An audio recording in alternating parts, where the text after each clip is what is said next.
Am I the a-hole for rejecting my dad's efforts to repair our relationship because he chose his wife over me?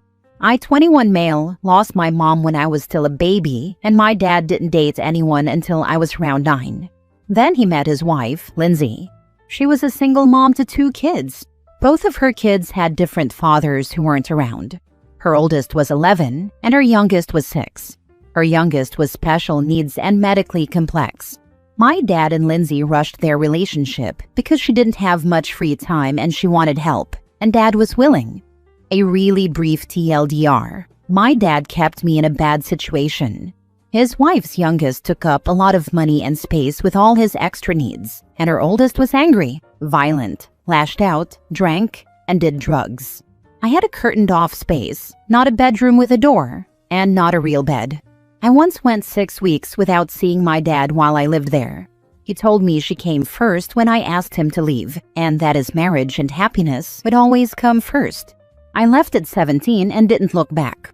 Now he wants to reconcile, but I said no because I deserve to be happy too. I know it wasn't her son's fault, the 6-year-old, but he was a lot of work, and I resented it from the start. Dad told me good people help family, and don't pass up love and family just because it'll be more difficult or more work. He said he deserved to be happy, and Lindsay made him happy, that my mom was his first chance and he lost her, so Lindsay was his second chance. He told me I could benefit from being a caring brother to Lindsay's son and would learn a lot about real life. Money was extremely tight, and the house was filled with medical equipment and mobility aids for Lindsay's son. I didn't even get an actual bedroom. I was shoved behind a curtain where the office had been before Dad and I moved in. The timeline was like this. May, Dad and Lindsay meet. September, they introduce us all to each other.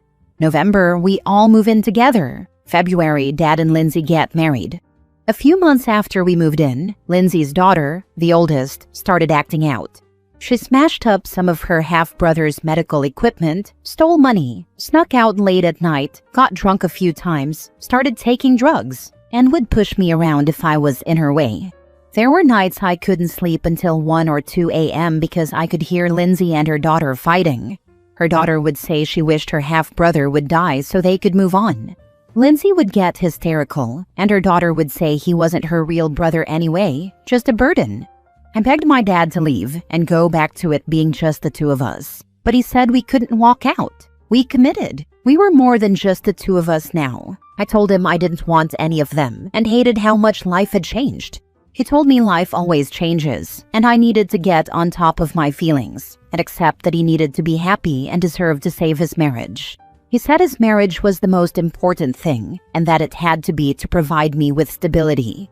Even when Lindsay's daughter kicked me out of my room and bed, literally dragging me by the hair or legs, Dad stayed.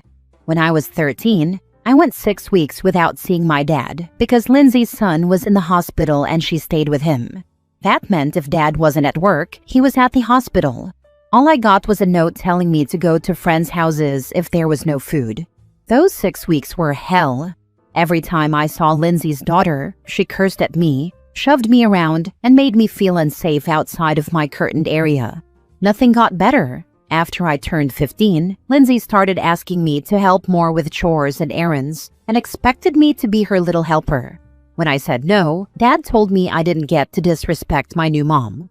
That led to a fight where I exploded and told him to F off because she would never be my mom. Nothing good came from them being married, and he needed to leave me alone.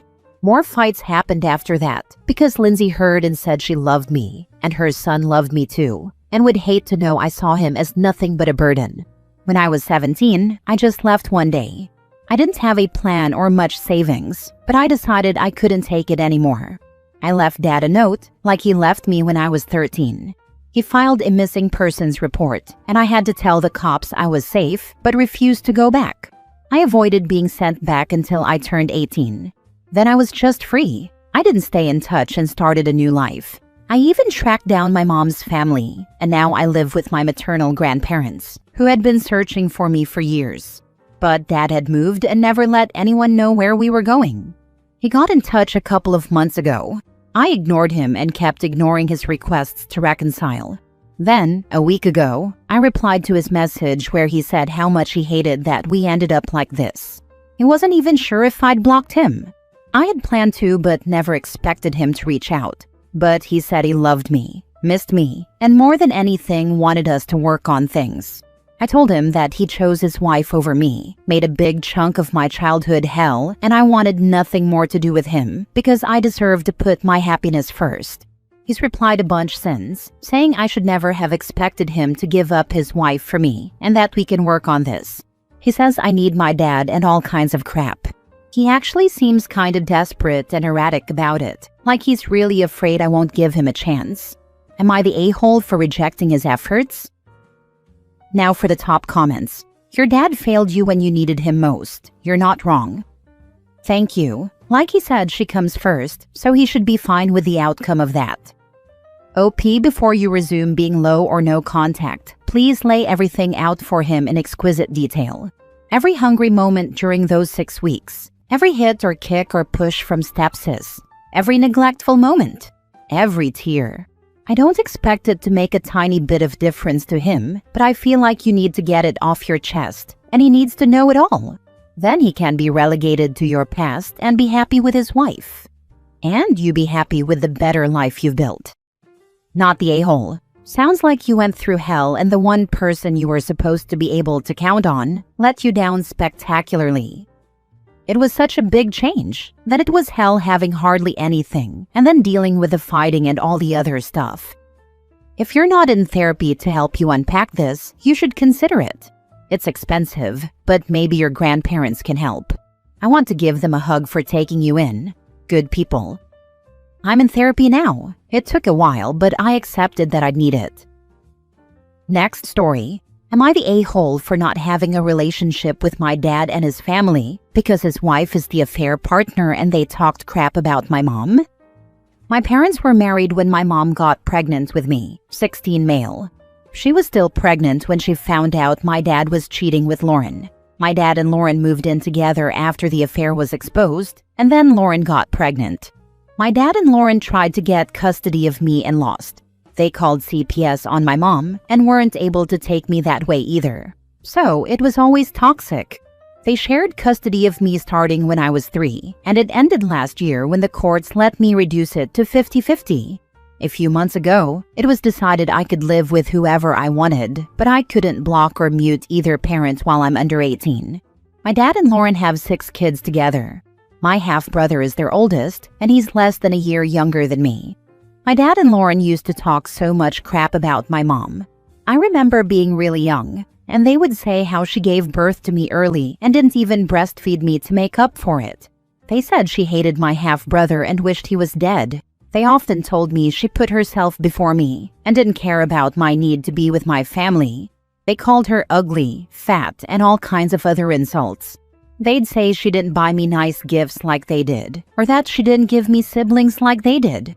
Lauren even said her womb was all rotted up from being such a bad mom. I was maybe 5 when my mom told me about the affair and why she didn't get along with Lauren and Dad. She also told me they tried to take me away from her. She had a therapist help her have that conversation because she was afraid they would alienate me from her.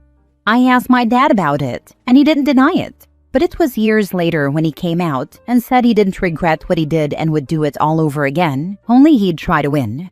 By then, I already resented the heck out of everything, and it only got worse with all the crap they talked about my mom. My mom told me once and never spoke of it again after that.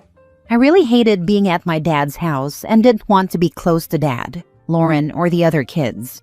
I made a lot of trouble for them. It was also really chaotic there because my dad and Lauren broke up twice but kept living in the same house.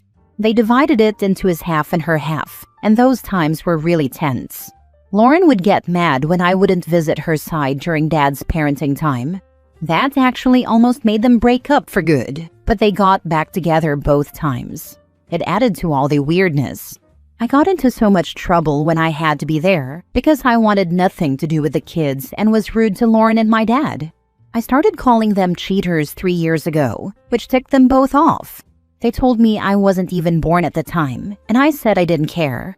They cheated on my mom, tried to take me away from her, and badmouthed her when she was the victim. Lauren told me if my mom was so great, my dad never would have wanted her in the first place. I said it was because they're both gross. My mom had me in therapy at different points of my childhood. It was the therapist who suggested calming down and talking to the judge about reducing contact and preparing to be mature about it. He told me being mature and not disrespecting all of them, especially the kids, would be better. Both times it worked. So now I'm living with my mom, and I don't have anything to do with them. I even transferred schools so I could go full no contact with dad's other kids. I don't care if they're innocent too. I don't want a relationship with them. I get texts from dad pretty often. I blocked Lauren, and I blocked their kids because I can. Dad tells me when his kids want to see me, and he's always texting that they all miss me. And I'm not being fair and should at least have something to do with my half-siblings. I've replied twice to his texts just to show I haven't blocked or muted him. The first time, I said I didn't care. The second time, I told him to F off. He just keeps texting about the kids now, trying to make me feel bad, but it doesn't work. I don't care. Am I the a-hole? Your father and his wife have behaved very badly. There is absolutely no excuse for any adult to badmouth a parent in front of a child. Your mom sounds awesome, and she has obviously done a really good job. The kids aren't your responsibility, and if they had listened to you in the first place, they wouldn't be in this position. Yes, the kids are innocent, but so are you. Not the a-hole. Your dad and Lauren sound like awful people. Make sure to tell your mom that everyone on the internet thinks she is a great mom. Not the a-hole. I'm so sorry this was your experience growing up. I hope your mom and you both find peace. She must be a very wonderful mom for you to not be alienated when they were so openly hostile towards her. And you are a wonderful son for recognizing how great she is. As your half-siblings get older, you can decide for yourself if you want relationships with them away from your dad. Do what gives you peace. My mom's an amazing mom. She's been through so much, and honestly, with all they put her through, she could have taken it out on me the way they kinda did by bad-mouthing her. But she didn't. She was always there for me, and really tried to make me as not screwed up as possible. Last story. Am I the a-hole for picking a restaurant for my birthday dinner that did not meet the needs and requirements of my dad's wife and her son? My dad got married to Kathleen when I, 22 male, was 15. Kathleen has 2 kids, a daughter I've never met, I think she's in her late 20s or early 30s, and a son, Benjamin, 18 male. Benjamin is allergic to peanuts and shellfish. On top of that, he and Kathleen are very picky eaters. His diet when I lived there consisted of pizza, fries, burgers, and beef and cheese tacos. He wouldn't eat fruits or vegetables. He wouldn't eat any meat except beef. He'd eat chocolate, ice cream, and stuff like that though. He was so bad at checking labels and had a few allergic reactions while we lived together. One time, he had to be rushed to the hospital and spent a week there because he had such a bad reaction. Kathleen's super picky too. I can't remember all the stuff she wouldn't eat, but it included any kind of fish, any kind of potato, rice, pasta, bread, and things like that. This left us in a really weird position when my dad wanted to order takeout or take us out to eat. We had a couple of fast food places where Kathleen would order a salad and Benjamin would order pizza and burgers. The food was never great, but it could have been worse. I think the part that sucked was every time we ordered out for my birthday or went out for my birthday, it was one of the 2 places they liked. Even a taco place was out, unless they'd remove all veggies and extras except for the meat and cheese. Some places still put gross shit, to quote Benjamin, on them even when they agreed to comply. Anytime they want to do a family meal out, they expect us all to go to their chosen fast food places that work for Benjamin and Kathleen, and I'm tired of dealing with them. They're insufferable about how others eat too, so I never go. A few weeks ago, I had a birthday dinner with my girlfriend and some family and friends. Dad wanted to come, and he expected Kathleen and Benjamin to be invited too. I told him that was okay if they'd eat where I had chosen. I got an email from Kathleen and calls from Dad, where I was told my restaurant of choice did not meet the needs and requirements of Benjamin and Kathleen, and that me and the rest of the guests should travel out of state for a dinner for my birthday, so we could go to one of Benjamin and Kathleen's choices. My answer was no, and I told Dad he could still come, but I was not changing where I have my birthday dinner. Kathleen sent another email asking why I was being so hostile like her daughter, and said I should care about my family's health and interests. Dad and Kathleen were more upset to learn some of Dad's side flew out to join us for dinner, when they typically won't accept plans from them to eat out. So now I'm facing more of their anger for my choice of restaurant. Am I the a-hole? Now for the comments.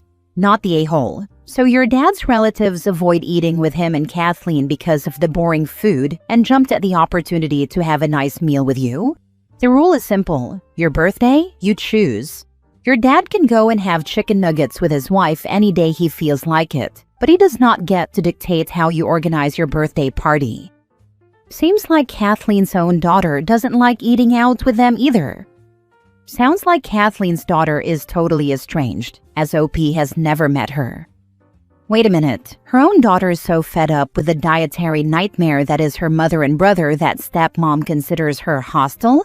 No, not the a-hole. Accommodating for the peanut and shellfish allergy would be a reasonable ask. Demanding that you limit your choices to 2 mediocre restaurants on your birthday to accommodate the stepmother and stepbrother's dietary dysfunction is absurd. Leveling up that demand to you must not only give up your preferred choice, but travel to another state to accommodate their dietary demands is ridiculously entitled. Just put them on mute and enjoy the culinary freedom you now enjoy. There's more than that. Her daughter and Benjamin are half-siblings, and I think a lot of mess started there and went into favoritism as well as the weird food stuff.